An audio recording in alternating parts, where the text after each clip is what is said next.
เองค่ะเพื่อนๆเคยถ่ายรูปแล้วหน้าดำกันไหมคะเราอยากให้หน้าสว่างจังเลยเราไม่ต้องหามุมค่ะเราจะมาปรับตกแต่งภาพด้วย Photoshop 2024 ค่ะง่ายๆเพียงแค่ไม่กี่คลิกกับ Step Design UX UI ค่ะ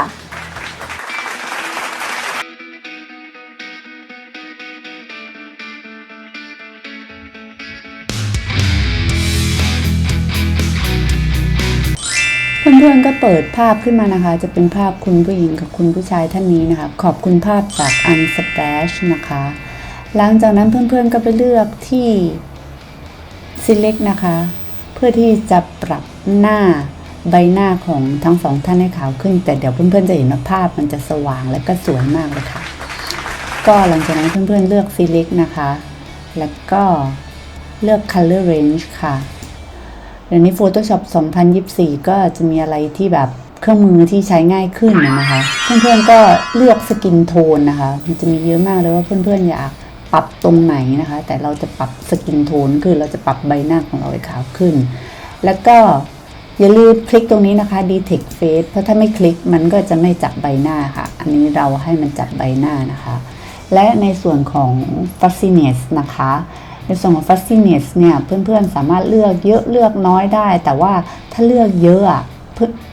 มันก็จะเหมือนคลุมพื้นที่ได้เยอะขึ้นนะคะแต่ว่าเราไม่ควรจะเลือกเยอะเนาะเราควรจะเลือกแบบเราดูจากตรงนี้นะคะสีขาวคือจุดที่เขาจะปรับนะคะส่วนสีดำคือจุดที่เขาไม่ดีเทคนะคะส่วนที่เขาจับเจอคือจุดสีขาวนะคะแล้วก็เพื่อนๆก็ประมาณว่า19-20 กำลังดีเราเลือก19เพื่อนๆอย่าลืมกดคำว่า selection นะคะอย่ากดทั้ง image นะคะพอกดทั้ง image มันก็จะปรับทั้ง image แต่เราจะกดแค่ส่วน selection ที่เลือกนะคะตรงส่วนนี้เราใช้คำว่า black match นะคะเพราะว่าเราจะให้มันปรับใบหน้าที่ detect ให้ขาวขึ้นไม่ใช่ไว้นะคะถ้าไว้มันก็จะไปปรับส่วนข้างนอกค่ะเราก็จะปรับ blackness นะคะโอเคหลังจากแล้วเพื่อนๆก็กดโอเคค่ะมันก็จะ select ให้เรามาแล้วนะคะว่าโปรแกรมเขาจะ select ให้เรามาว่าจับตรงไหนนะคะคราวนี้ตรงจุดนี้ค่ะเป็นจุดปรับแต่งนะคะเพื่อนๆก็เลือก brightness and contrast นะคะเริ่มปรับเห็นไหมคะใบหน้ามันจะค่อยๆขาวขึ้นแต่เราอย่าปรับเยอะนะคะเราจะปรับแบบเพื่อนๆต้องดูให้มันพอดีค่ะไม่งั้นหน้าคุณผู้หญิงเขาก็จะเราดูหน้าทั้งสองท่านนะคะว่าโอเคแล้วหรือเปล่า52เยอะไปไหมอาจจะแค่นี้คือภาพจริงเราจะอยู่ข้างล่างนะถ้าเพื่อนๆดูที่เลเยอร์นะภาพจริงเราอยู่ข้างล่างในส่วนของข้างบนก็คือมันเป็นมาร์คเขามาร์คไว้ให้เราแล้วนะคะว่าเราปรับคือถ้าเราไปปิดปุ๊บมันก็จะกลายเป็นภาพเดิมแต่อันนี้เราเปิดนะคะคราวนี้สมมุติว่าเราก็ contrast แค่นี้พอเนาะเดี๋ยวจะไม่สวยเราก็ไม่อยากให้มันเกินจริงเยอะใช่ไหมคะแบบขาวเกินจริงเยอะก็ไม่สวยแล้วก็ไปใช้เคิร์ฟก็ได้ค่ะเคิร์ฟคือปรับภาพให้ขาวขึ้นพร้อมกันทั้งภาพแต่ว่ามันจะดีตรงนี้สว่างปุ๊บแต่ถ้าเพื่อนๆเห็นที่จมูกคุณผู้หญิงเขาจะไม่ค่อยสวยนะเราจะแบบกลับมาที่ภาพเดิมแล้วก็หลุดลงไปนิดนึงที่จมูกตรงนี้ค่ะอันนี้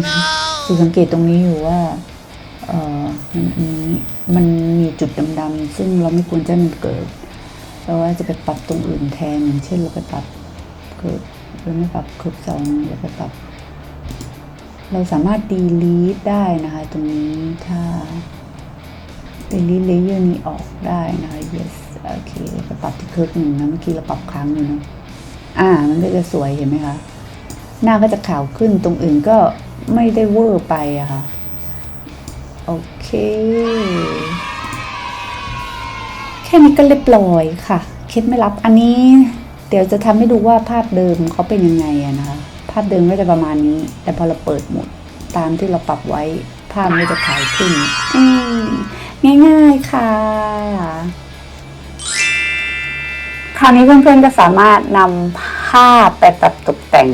ให้สว่างสดใสได้เองกันแล้วนะคะยังไงก็อย่าลืมกดติดตามกันนะคะถ้าชอบก็อย่าลืมไลค์แอนด์แชร์ให้ด้วยนะคะแล้วเจอกันคลิปหน้าค่ะบ๊ายบาย